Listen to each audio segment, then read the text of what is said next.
Bueno, vamos a continuar con la unidad número 2.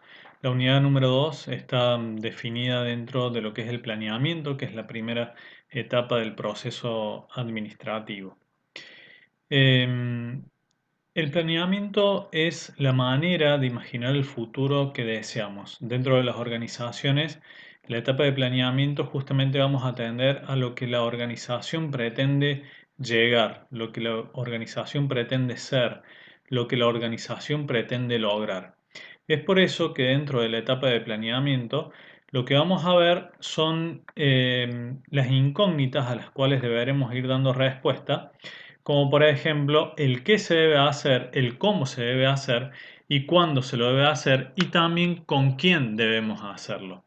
Estos cuatro grandes interrogantes son los que vamos a tener que ir respondiendo para determinar cuál es el planeamiento, cuál es la futura visión de lo que la organización necesita. Ahora bien, si vamos a hablar de planeamiento, tenemos que saber que las organizaciones han ido evolucionando en el transcurso del tiempo de la forma en la que han concebido esto del planeamiento, ¿sí?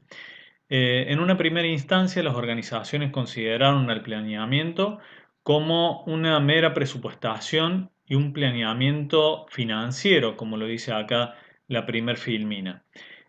Allí se contemplaba únicamente la problemática financiera, lo que atendía a los conceptos de ingreso-egreso en el transcurso del tiempo. Se pronosticaban distintas rentabilidades, costos, necesidades, ¿sí? Pero era algo que estaba visto muy unidimensionalmente. Después evolucionó hacia lo que era el planeamiento estático y unidimensional. Unidimensional porque se centra en las posibilidades presentes en función de los datos del pasado, siempre haciendo visualización de lo pasado, ¿sí? No se proyecta hacia futuro. Y estático porque analiza la cartera de negocios sin tener en cuenta los posibles movimientos o cambios que se pueden generar dentro de la misma. Luego, en una tercera etapa, las organizaciones mutan hacia una forma de planeamiento dinámico y multidimensional a nivel de negocios. Entonces, ya aparecen varias dimensiones, varias variables a ser contempladas y también aparece en el nivel de negocios un mayor dinamismo. Dentro del planeamiento dinámico y multidimensional, lo que las empresas hacen es tratar de evaluar el ámbito en el que se da el producto y el mercado, ¿sí? En una cuarta etapa, se avisora el planeamiento dinámico y multidimensional no a nivel de negocio, como en la etapa anterior, sino ya a nivel de empresa, ¿sí? Es más general. Y en la última etapa, y es en la que nos encontramos, ya ha evolucionado también, a la administración estratégica. La administración estratégica hace inseparable todo lo que son los sistemas de la administración y busca que se amalgamen todas las posibles estrategias para llevar adelante los objetivos de las organizaciones. Bien, con el paso del tiempo también se pudo ir descubriendo que dentro del planeamiento de cada una de las etapas del proceso administrativo, en realidad existen principios, existen como ítems que no podemos olvidar dentro de cada una de las etapas del proceso administrativo. Pero particularmente en la etapa de planeamiento tenemos cuatro principios básicos que se tienen que cumplir sí o sí. Para cada una de las etapas del planeamiento, como le dije recién, del proceso administrativo, son sumamente importantes los principios, tan importantes como los conceptos que vamos a desarrollar. En la particularidad del planeamiento, de la etapa de planeamiento, tenemos estos cuatro principios. El principio de las premisas, el principio de la flexibilidad, el principio del cambio de rumbo y el principio del compromiso. Ahora bien, ¿a qué atienden estos cuatro principios? El principio de las premisas es todo lo que debemos conocer antes, debemos saber antes y debemos capturar antes de empezar a planear. Es decir, es todos los antecedentes que tenemos respecto de la organización o de lo que la organización quiere hacer y que tenemos que conocer para poder planear a futuro. Van a ver que dentro de este principio de las premisas está compuesto de dos partes. Una es el plan para planear y otro la información sustancial. El plan para planear es el cómo lo voy a hacer, cómo voy a abordar esto del planeamiento. Y la información sustancial es toda la información que tengo que juntar y que me va a servir de insumo para realizar este planeamiento. ¿Sí? Entonces, en el primer principio del planeamiento, que es el de las premisas, lo tenemos dividido en dos partes, en el plan para planear y la información sustancial. Fíjense ustedes que después surge otro de los principios del planeamiento, que es el de la flexibilidad. ¿Por qué es necesario contemplar la flexibilidad? Porque tenemos que saber justamente que si el plan es algo que estamos pensando hacia futuro, puede tener, debe tener, lo subrayamos, debe tener flexibilidad. Porque no siempre las variables que nosotros vamos a suponer de antemano van a funcionar de la manera que nosotros sabemos y conocemos. Sepamos que estamos inmersos dentro de la teoría de los sistemas, como habíamos dicho en la unidad 1, y todas esas variables suponemos que van a trabajar de una determinada manera, pero puede suceder que en el futuro y cuando todo esté caminando, alguna variable sufra algún cambio, entonces el plan, este planeamiento, debe tener un mínimo de flexibilidad como para poder ajustarse a esos cambios que se dan en las variables.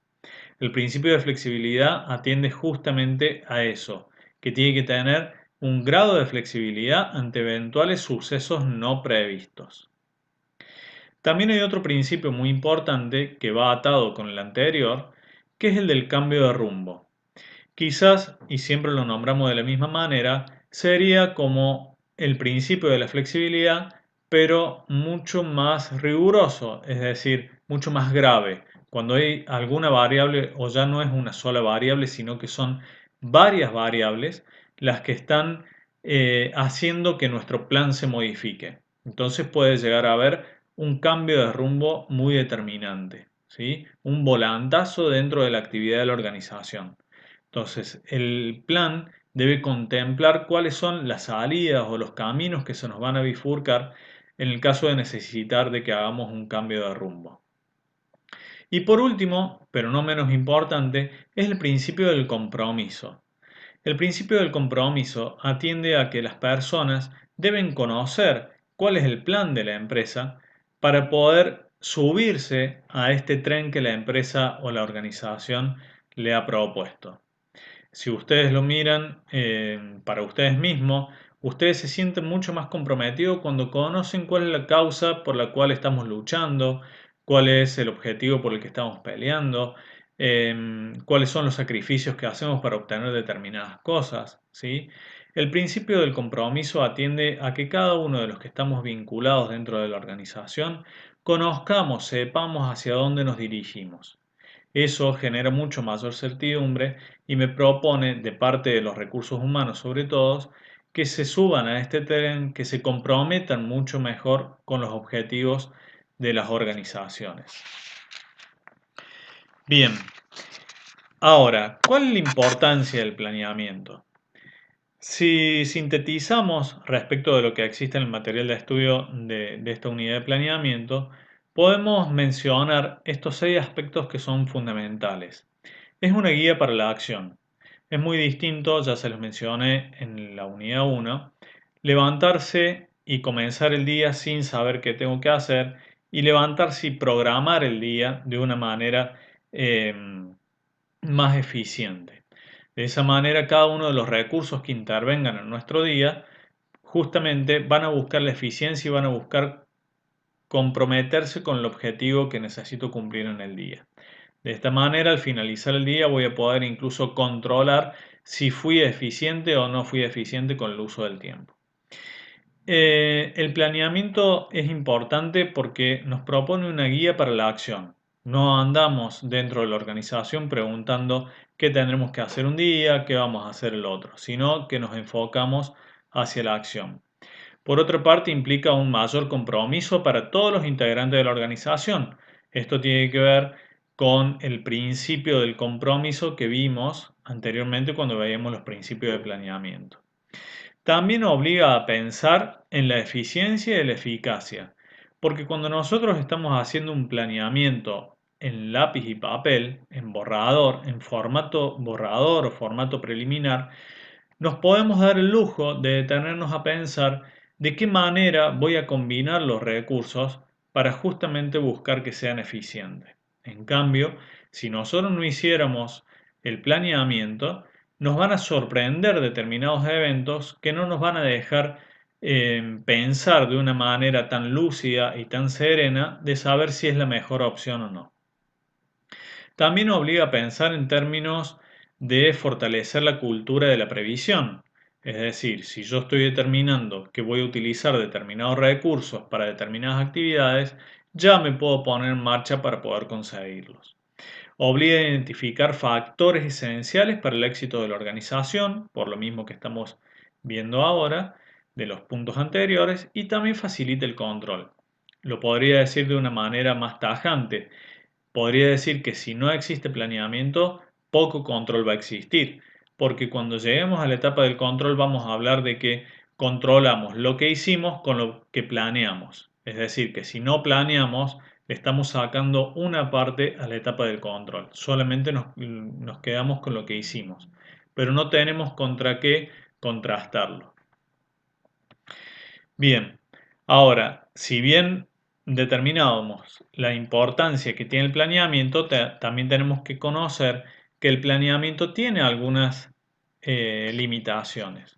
¿Cuáles son esas limitaciones que tiene el planeamiento?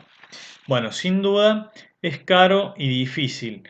¿Caro en qué sentido? Caro en que la mayoría lo considera como una etapa improductiva, porque justamente es una etapa en la que uno se sienta a pensar, pero no a producir. Ahora, sí lo que tenemos que saber, tal como decíamos dentro de sus beneficios del planeamiento, es que este detenerme a pensar antes de lanzarme a ejecutar me va a hacer ser mucho más eficiente que si no me detuviera. Entonces, esto de que es caro es relativo, porque después se va a convertir también en un ahorro. La rigidez con la que pueden plantearse algunos planes también es una limitante, por eso hay que estar atento a eso. No soluciona las crisis momentáneas, y eso es así. También la pereza mental, que esto es una de las mayores limitantes, porque muchos por ahí subestiman la etapa de planeamiento porque justamente les da esa pereza mental, o ese status quo que por ahí uno lo considera más conveniente.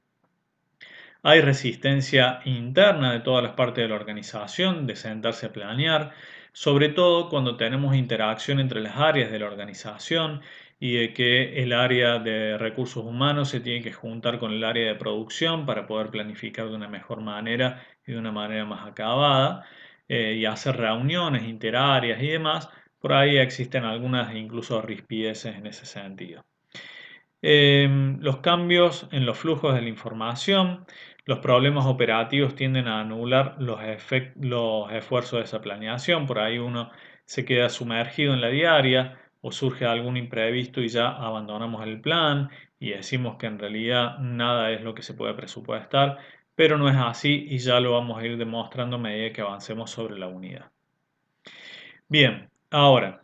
Tenemos herramientas del planeamiento. Si ustedes retoman la unidad 1, dijimos que en esa discusión de ciencia, arte y técnica, también había una parte, la parte que defendíamos que era una técnica, justamente era por el herramental que utilizábamos para llevar adelante la ciencia de la administración. Entonces, ese herramental en el planeamiento específicamente lo podemos nombrar en estos 10 puntos. En la visión, la misión, los objetivos, las políticas, las estrategias, las tácticas, los programas, los presupuestos, las reglas y los procedimientos. Y no podría haberlos dicho de otra manera porque hubiera estado mal. Es decir, ustedes lo ven aquí en un orden y lo vamos a mantener este orden porque vamos a ir desde lo más general hacia lo particular, desde lo más estratégico, lo más político, hacia lo más operativo. ¿Sí? Primero vamos a tener siempre a la visión y a partir de ello se van a desprender escalonadamente o en cascada todo el resto de las herramientas. Pero no podría invertir el orden de cada una de las herramientas porque estaría haciendo mal y ahora se van a dar cuenta del porqué. Fíjense, Dentro de las primeras herramientas vamos a poner a la primera la visión, como lo veíamos en la diapositiva anterior, la misión y los objetivos. Bien, estas tres podríamos decir que son las tres herramientas principales y que van a delimitar o van a sesgar todo el comportamiento del resto. ¿Qué es la visión? Bueno, la visión es aquella pensamiento filosófico, podríamos decir, casi como muy intangible, como que no sabemos si la organización podría llegar a tenerlo en algún momento, pero sin duda que nos va a marcar el principal rumbo de la organización. Debe ser algo breve y fácil de recordar, estimulante y un reto para su logro. Por ejemplo, pensemos en una fábrica de golosinas. Podría decir como visión, como algo muy a futuro y como un pensamiento filosófico que me gustaría ser la productora más grande de golosinas del mundo. ¿Sí? Es algo que no sabemos en qué tiempo, ni cuándo, ni cómo lo vamos a poder llevar adelante, pero es el pensamiento que yo tengo de la organización.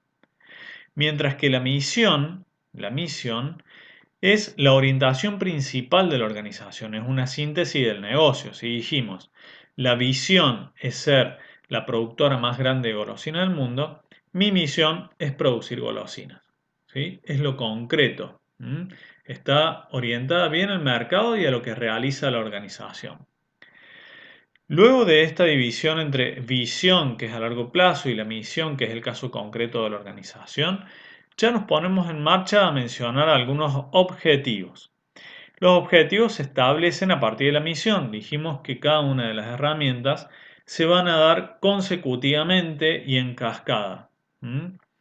Ahora, estos objetivos tienen que tener por lo menos dos características, dos variables que no pueden faltar. La primera es la cantidad, ¿sí? Y la segunda es el tiempo. Es decir, yo podría plantear que me gustaría producir más, pero eso es un objetivo mal planteado, porque el objetivo también tiene que tener la característica de que pueda ser medido. Si yo digo quisiera producir más, estoy planteando un deseo, pero no es un objetivo, porque no voy a poder medirlo. Porque ese más yo no lo determiné en qué tiempo, ni en comparación de qué. Un objetivo bien planteado sería, quisiera producir 1000 unidades más dentro del próximo mes. Fíjense que ahí tenemos como unidades, las 1000 unidades más que quiero producir, y como tiempo, como la variable de tiempo, el mes en la que lo quiero producir. También puedo plantear objetivos en términos relativos, es decir, quisiera producir un 20% más respecto del mes anterior. ¿Sí? Sigue siendo una variable válida porque está planteada en valores relativos, no absolutos, pero que me van a permitir poder compararlo a posterior. Controlar a posterior el objetivo si se ha cumplido o no. Bien, dentro de las herramientas del planeamiento y a posterior de los objetivos, vamos a encontrar los planes. Y los planes los vamos a dividir en tres tipos de planes. Los planes estratégicos, los tácticos y los operativos. Si dibujáramos un organigrama, los estratégicos se dan en la parte de arriba de la organización. Los tácticos son los de niveles medios, ¿sí? O los mandos gerenciales, y los operativos son los que los convierten en acción. ¿Estamos?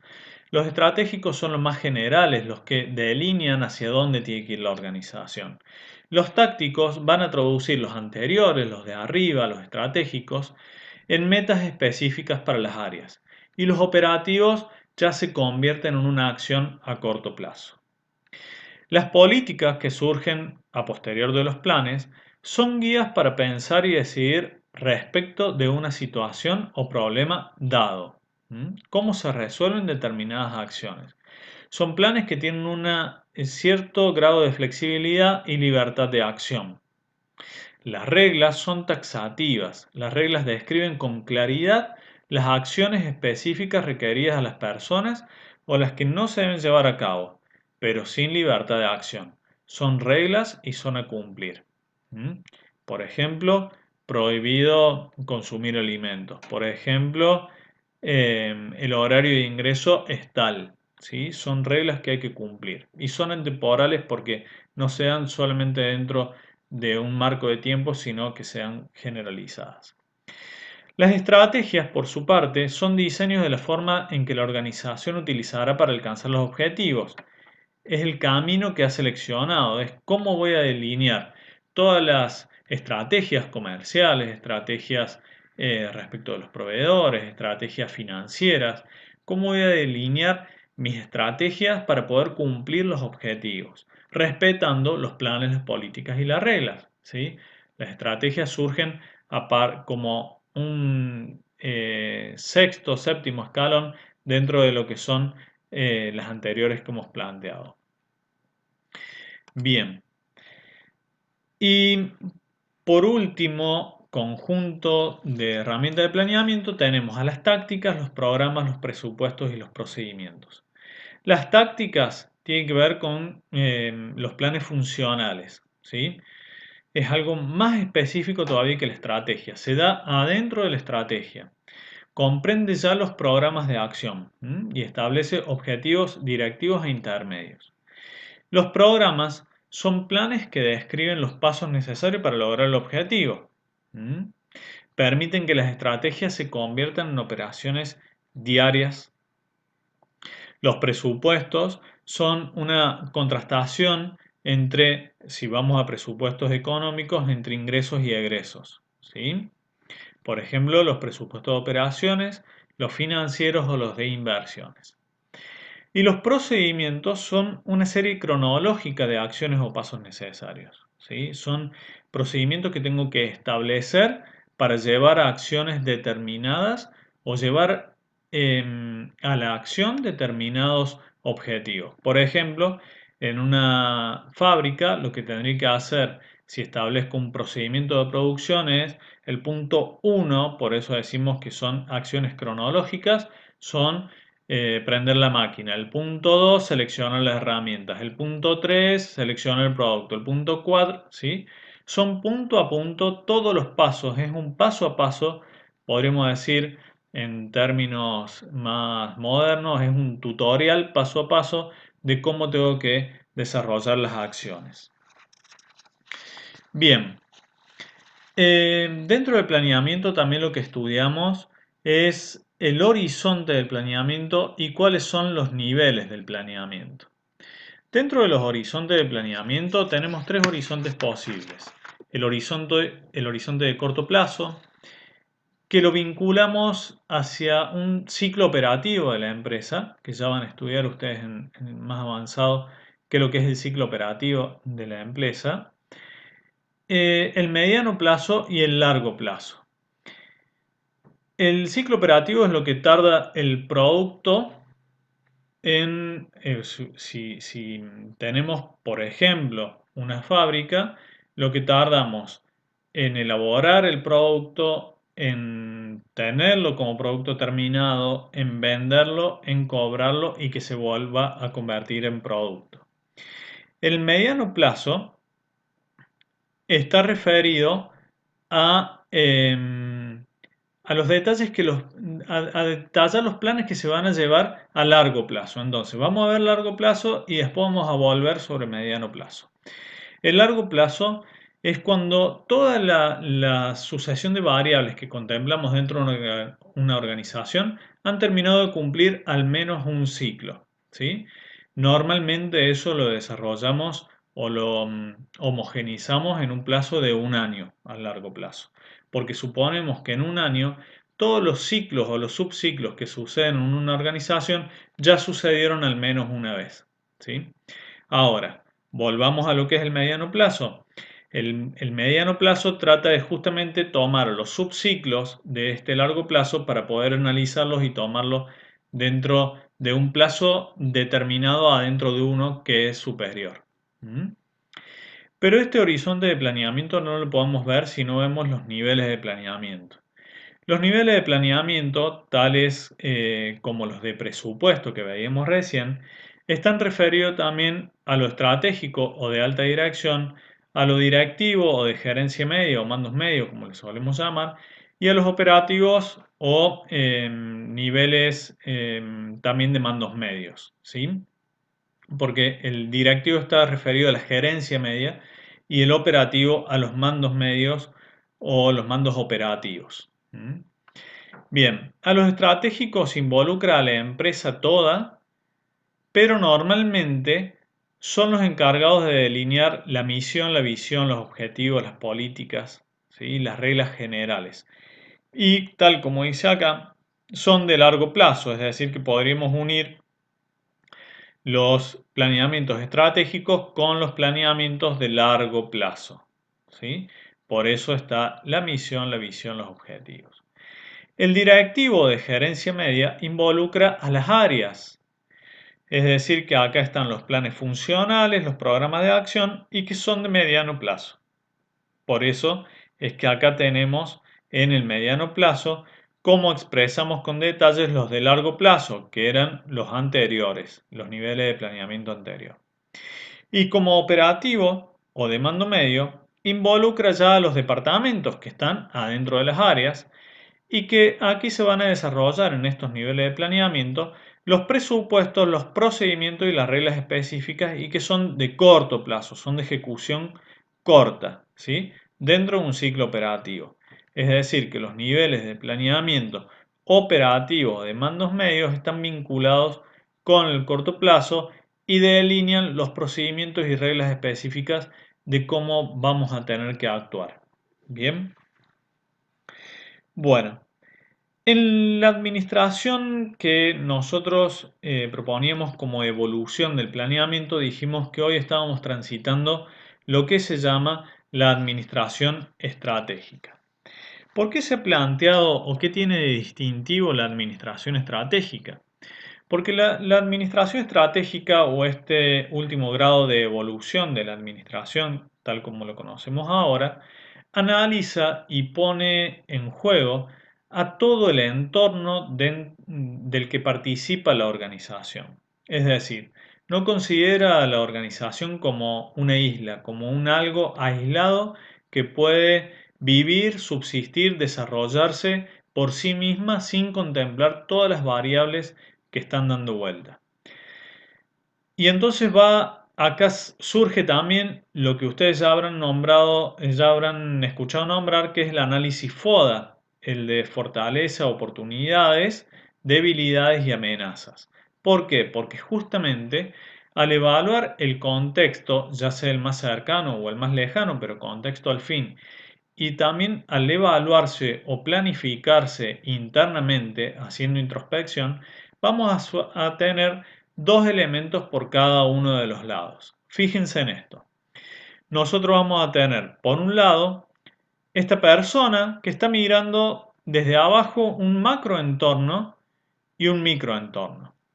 El macroentorno va a ser aquel dentro del FODA que me va a determinar cuáles son las amenazas y las oportunidades que existen en este macroentorno. Y en el microentorno, es decir, ya un poco más hacia adentro, en introspección de la organización, vamos a tener plasmadas las fortalezas y las debilidades. Ahora bien, si tuviéramos que hacer una separación tajante entre macro y microentorno, podríamos decir que nos referimos al microentorno a todo aquello de que la empresa puede tener una acción o puede influir directamente. En cambio, al macroentorno, la organización es influida, pero no tiene una capacidad de influenciar o de cambiarle el rumbo al macroentorno. Solamente nos quedará aceptarlo. ¿Qué factores tenemos acá? Y por ejemplo la macroeconomía. Las organizaciones argentinas no pueden estar dominando qué está pasando en los mercados financieros de China o de Estados Unidos. Solamente si los influye, no le va a quedar otra que aceptarlo, ¿sí? Y ver de qué manera flexibilizo mis planes de acuerdo a lo que esté pasando en estas economías que me impactan. También, por ejemplo, los cambios demográficos. ¿Mm? Los cambios demográficos no pueden ser dominados por la misma organización. Son aceptados y en todo caso tendremos que ver nosotros cómo nos adecuamos hacia ellos si es que los cambios demográficos nos impactan. O los cambios tecnológicos, ¿sí? Si nosotros somos una productora y los cambios tecnológicos en la materia de producción justamente están implementando mejor y mayores tecnologías que hacen que la industria en la que yo estoy inmerso se produzca a menores costos, y no me va a quedar otra que aceptarlo y ver de qué manera me sumo a eso. No voy a poder pretender yo cambiar una tecnología que ya está globalizada.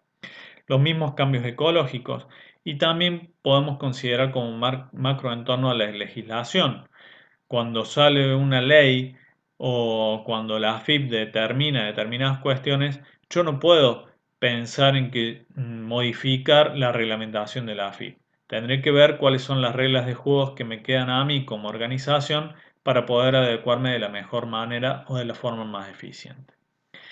Ahora bien, como microentorno, sí tenemos una posibilidad de negociación o de contraprestación con las variables que allí se sitúan.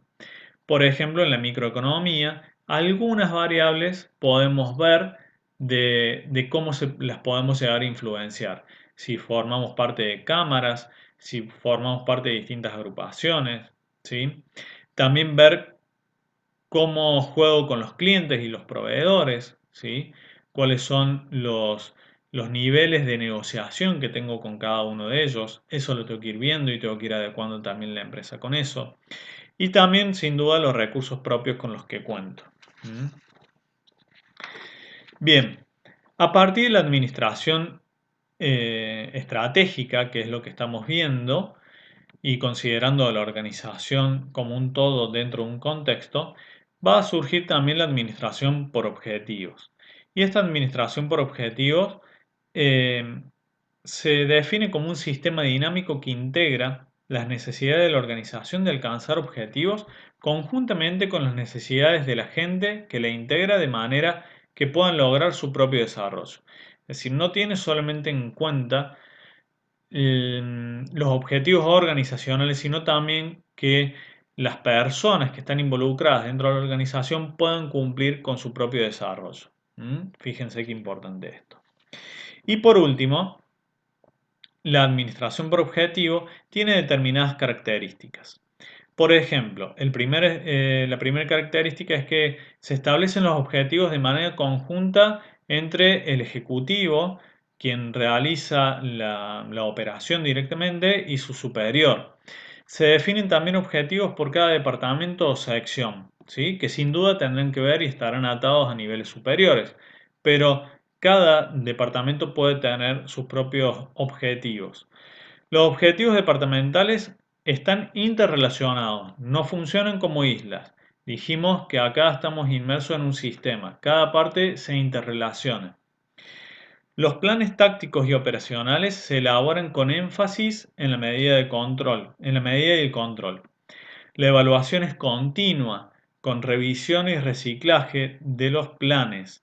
La dirección participa activamente, está constantemente ayudando y monitoreando. Es una tutoría.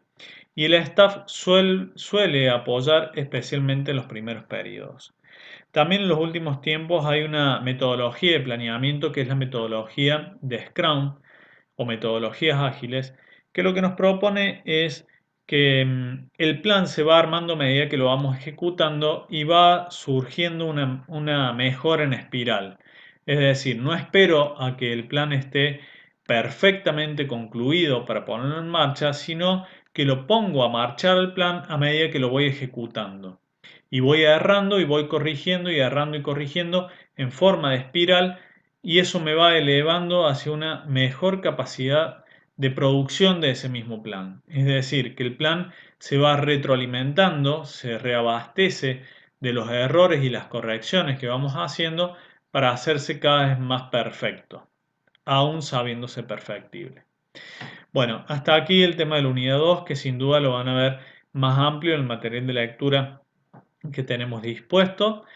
Vamos a desarrollar también algunas actividades prácticas al respecto de esta unidad. Muchas gracias.